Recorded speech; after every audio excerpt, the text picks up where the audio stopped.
Hey YouTube, I'm back. I haven't made a video in a while because I've been riding the bike and it's been running great. Had no problems, not really interested in any other upgrades in it until about a week ago. The bike is doing something funny and I don't know what it really is. This is going to be an all talking video, just a real quick, this is where I'm at kind of thing. It's stalling, and not all the time.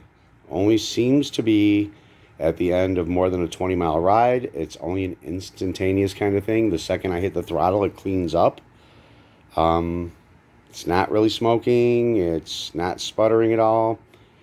There's no breakup on the idle. The idle is really consistent. If you lock down the front brake and put it in gear and you push against the brakes with the engine, it still runs nice and clean. There's no ignition breakup to it.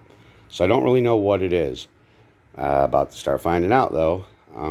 We're going to do a few things to the bike. I'm going to start with the high amperage alternator. There you go, there it is. I originally put one in the bike when I first bought it. It was the first thing I did and it died in 9 days. That, I believe, was the CompuFire. This is a LA Critical or something like that. Electrical? I don't know how the hell you say this, but I'm going to throw this in there because I've noticed that when I do go into reverse, the voltage is dropping off severely. It's also dropping off more quickly than usual at stops. I don't think it's enough to cause the bike to run bad. If you lose your electrical off your alternator, you will run your battery down. Eventually the bike will run sloppy and then die out, and then the battery will be too dead to restart. That has happened to me. It did happen to me when I first had the bike. When I went back to the factory alternator, I let it idle for like 20 minutes while I was socializing on my way out the door at work. And by the time I went back out, the bike had died out and the battery was dead.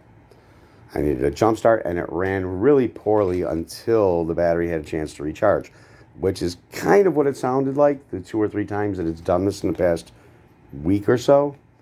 It just like it was going to die out for no reason.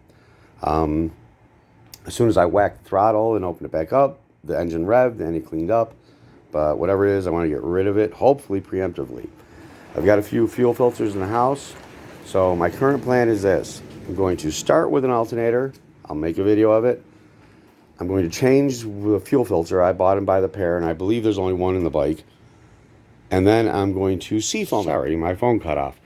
So like I was saying, it's not something I can make the bike do, so it's going to be really hard to diagnose.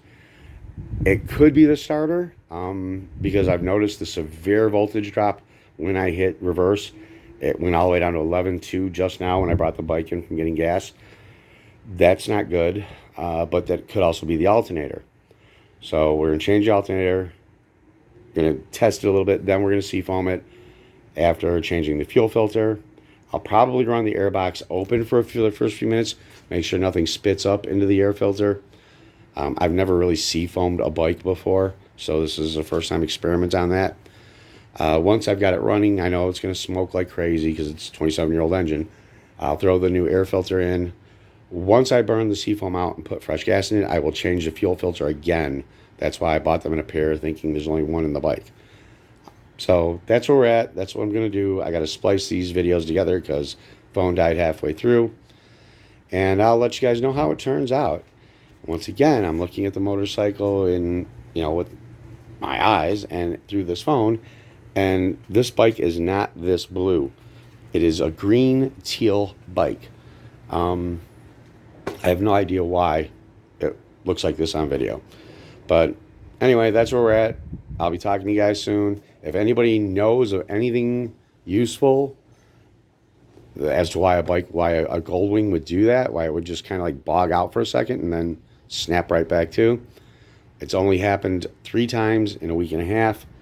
Good enough to really start tearing the bike apart. We'll see what comes out. If anybody sends me suggestions on blinker fluids and AC compressors, ha ha ha. But thanks a lot for your time, and we'll be talking to you soon.